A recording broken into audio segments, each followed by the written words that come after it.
ধর্মে যেভাবে সাপ্তাহিক জুমা নামাজ হয়, আধা ঘন্টা 40 মিনিট বা 1 ঘন্টা ইসলাম শিখানো হয় মানুষকে, ইমামরা বলে থাকে।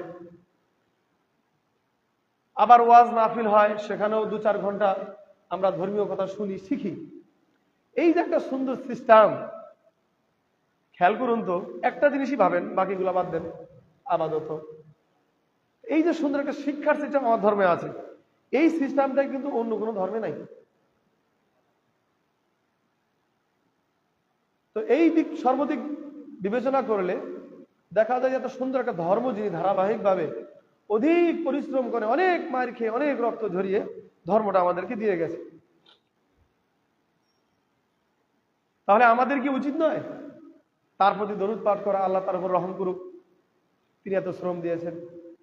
তাই তো আমরা সবসময় দরুদ পাঠ করি, আর জুমার দিনেও একসাথে বলি কালিমাতুদ দরুদ, সকলেই পড়ি আল্লাহুম্মা সাল্লি আলাইহি আল্লাহুম্মা বারিক আলাইহি, অথবা সাল্লাল্লাহু আলাইহি ওয়াসাল্লাম, একই কথা।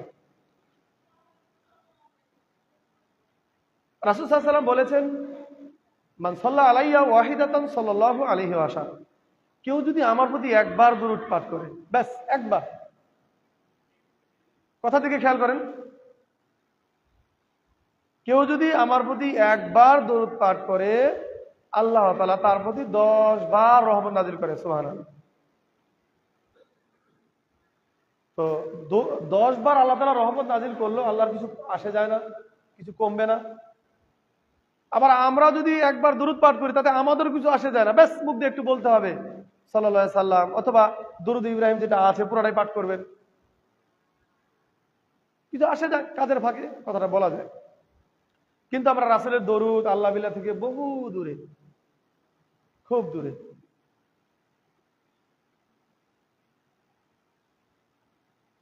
আমরা একটু আল্লাহ এবং আল্লাহ রাসূলের কাছে আসার চেষ্টা করি। বহুদিন বলেছি আপনাকে, আজও বলি, মসজিদ থেকে বের হয়ে বাড়ি যেতে পারবো কোনো গ্যারান্টি নেই। আমাদের যে কেন হুঁশ ফিরে না, তা আপনি আর আল্লাহ ভালো জানে। তো আমরা বেশি বেশি দরুদ পাঠ করার চেষ্টা করব। দরুদ নিয়ে বহু ইতিহাস রয়েছে। দরুদের সম্পর্কে আরেকটা হাদিস আছে, কেউ যদি একবার দরুদ পাঠ করে, ফজিলত আর কি, লাভ, একটা সম্মান বৃদ্ধি করা হয়, একটা গুনাহমোচন করা হয়, একটা নেকি লেখা হয়। সুবহানাল্লাহ। একটা গুনাহমোচন করা হয়, একটা